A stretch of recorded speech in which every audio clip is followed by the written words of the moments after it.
There's a lot of doubters there, and sometimes it's nice to prove a lot of the doubters wrong. Everyone's always saying one thing, and it's always about my dad. I've finally gotten to that stage where, it's not about my dad, it's about me, and I'm doing this all myself. He's done very well. He's got main event from a very early stage in his career, and he's rolled with it. But right now he's been overhyped. He's beat everyone that's put in front of him, and you can't ask any more of a fighter. So fair play to him. But that's why I'm here. I want that position. I want to be able to break him down. I want to go for knockouts, for TKOs. I'm not into this decision anymore. Not my cup of tea. This is boxing. You got to have power. You got to be able to hurt your opponent. If he's in it just to titty tap, dance around the ring, throw a few overhands, it's going to end bad. I've always been overlooked. I was double the price from Hungary. We all seen what happened there. I'm having a good camp right now. I know I'll be in there better than I would be from Hungary. People from America who I've never spoke to before are saying, Tim's made a big mistake here. I wouldn't judge my confidence on what other people are saying anyway. I truly believe I'm winning this fight well, very well. I want to test Dennis. I want to see what he brings, because he is that world scale type of opponent, so I want to see what he brings. And then once I want to hit the gas pedal, I'll go for it. This is all I want. It's all I dream about. So I'm just a man on a mission. A lot of people are in dream world. Sometimes they need a reality check, and luckily boxing allows me to give people reality checks.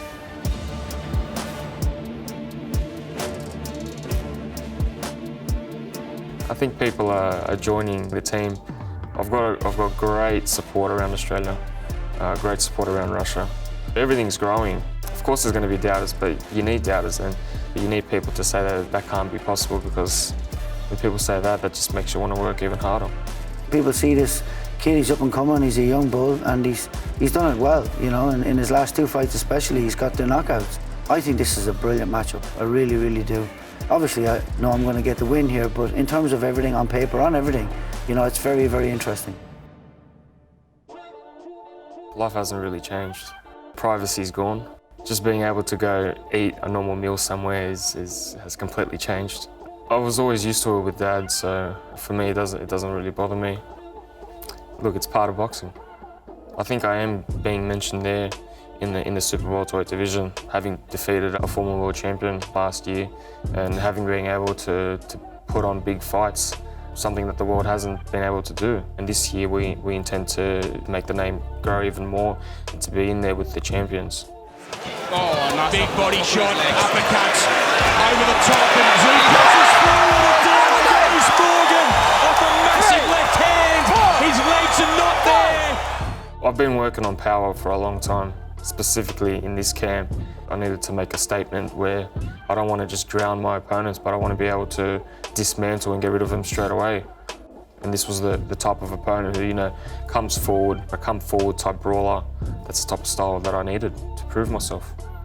I was thinking of a certain punch that I'm going to land, and there was a few punches there that I was thinking about. I knew he was rattled. I saw his eyes go cross-eyed, and I knew I had to dismantle and get rid of him. So I was thinking about the punch, and as soon as I walked towards him, all I had to do was, for that split second, was to see which hand drops and which shot would be the finisher. Tszyu pressing forward. That's enough, mate.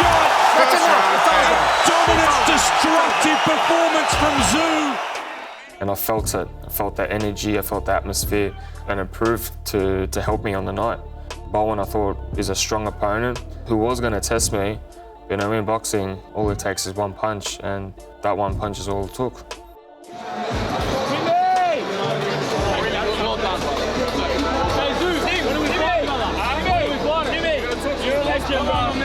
We're going to send him on the floor. We're going to send him on the floor. World title. World title, bro. World title, bro. World tour. Hey. I did it first. I knocked Jeff Horn out. You got the better Jeff Horn. You got better Jeff Horn. You're fighting welterweights. You're fighting welterweights. Brother. You're fighting welterweights. Step up. Step up. I'm here. Michael Zarafa is an attention seeker. That's the only reason he came up. He needed people to talk about him. He needs people to be looking at him. So that's all it is. That's just how he is as a person, I guess. I think it's quite disrespectful to be fighting Mundine at this stage. It's all about challenges, and everyone knows Mundine's past his prime. I was born in Dublin, 1985, and I lived in Kildare my whole life up to the age of 25. I was 26 before I moved over here. My grandfather was the local boxing coach, and so I was brought along from the age of like 5 or 6. And my mum was working nights, so I don't remember life without boxing, and that's 3 decades ago now. My first underage fight at 8 years of age, and I fought underage, no winner, no decision till the age of 11. Had my first competitive fight, which I won, and went on then to fight for many years, winning national titles and boxing for Ireland many times, and made the Irish team, and have a multi-nations gold medal as well for Ireland. The thing about me for most of my amateur career was I never had big goals to be Olympic champion or be the world champion. It was just in me to just go back to the gym, and then I'd have a fight, and then I would fight, and you know, whenever I was asked to fight, I would fight.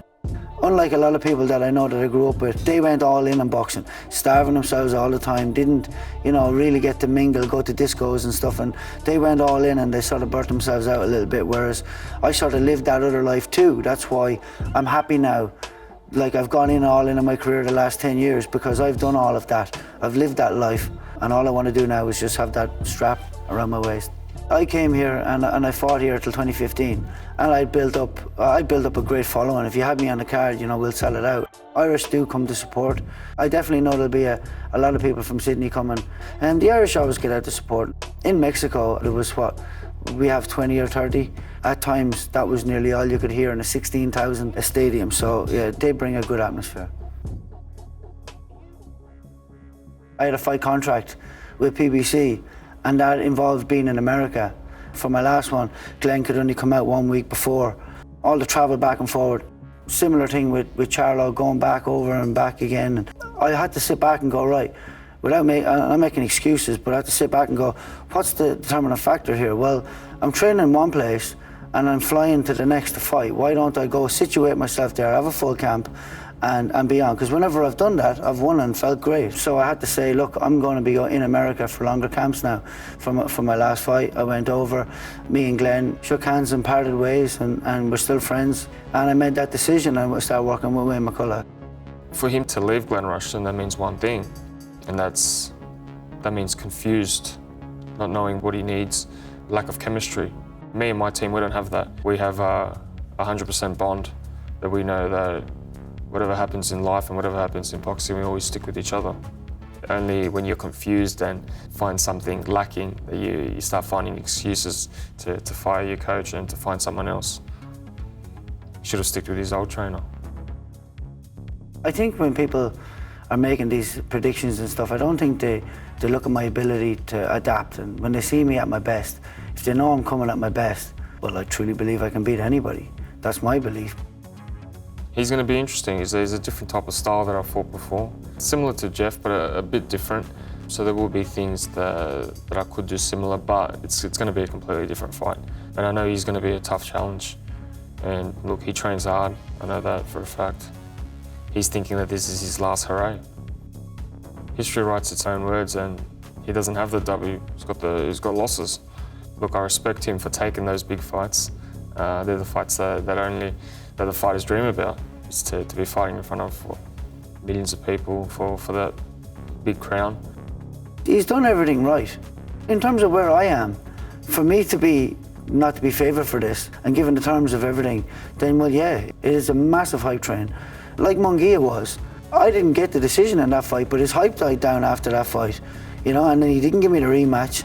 I still got tagged on definitely on a weekly basis by hundreds of Mexicans. Whenever he puts up a post, fight Hogan again, you lost to him. The family and friends got a standing ovation leaving the Monterrey place, and so I believe that that's going to happen again. I can't see how they would overlook me in this regard, but it is what it is.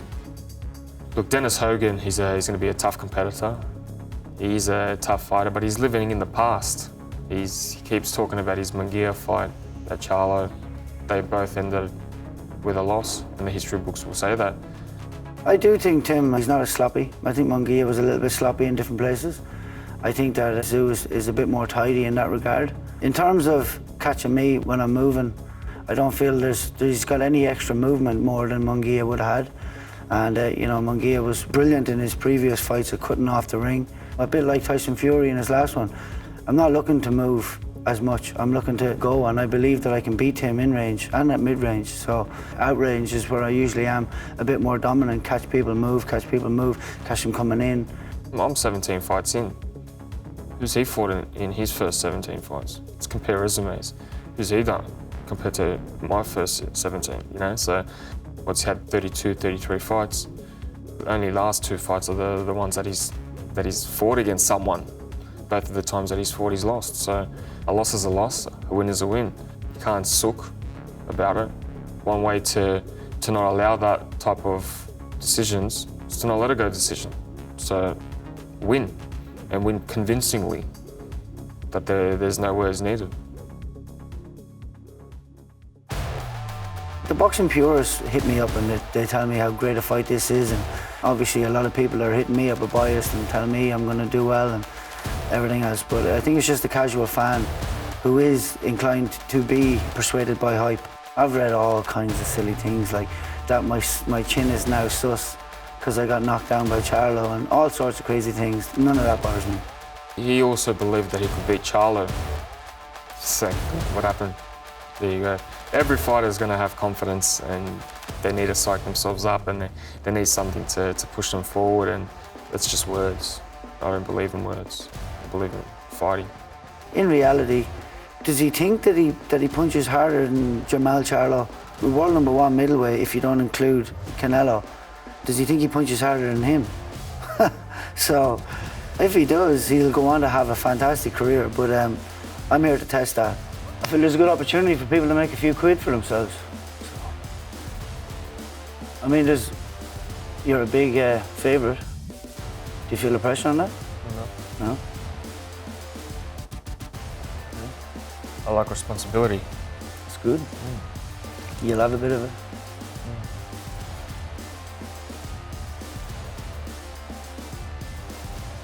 There's a lot of hype right now with Tim, and he's riding that train well. He's next in line, but I've got the opportunity to take that spot, so, you know, who's more hungry for this? That's what it'll come down to. I'm ready to eat. I'm not letting him eat. How does somebody get that lift and get those fights and all of that first up? How has he gotten all of that? You tell me. Well, look, there's levels, and Dennis is just under world title level. The numbers don't lie. When's the last time he got a KO against a worthy opponent? I had heard before that he doesn't respect my power, and I think that's a funny one. Even Jamal Charlo had a bit of respect for it. Anybody at 154 has had respect for it when they get hit.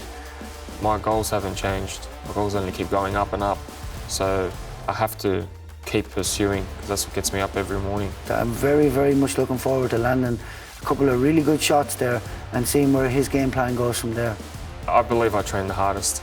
I push myself to limits that aren't fun. It's a very hard sport, and I know the sacrifices involved. So in terms of myself, I push myself the hardest I can, and that's all I can do. Dennis Hogan for the win, 100%. There's a rematch clause, and then I'll do it again if they want it, and then I'm in pole position for the World Championship. My prediction? I think I win convincingly within 8 rounds. Tim, I heard your prediction. The hype won't carry you through this fight, mate. I'm a different caliber. All the best, and I'll see you on fight night. Dennis, March 31st, I'm not coming for a decision win like you think you are. I'm coming for knockout. I'm coming to take you out. I'm coming for everything. Tszyu Part 2 is Australian boxing's new king. Now it's time to step up. Bring on 2-time world title challenger Dennis Hogan. Can he pull this off? Tszyu's toughest test yet, with a world title shot on the line. Dominant, destructive performance from Tszyu. Tim Tszyu versus Dennis Hogan, Wednesday, March 31, only on Main Event.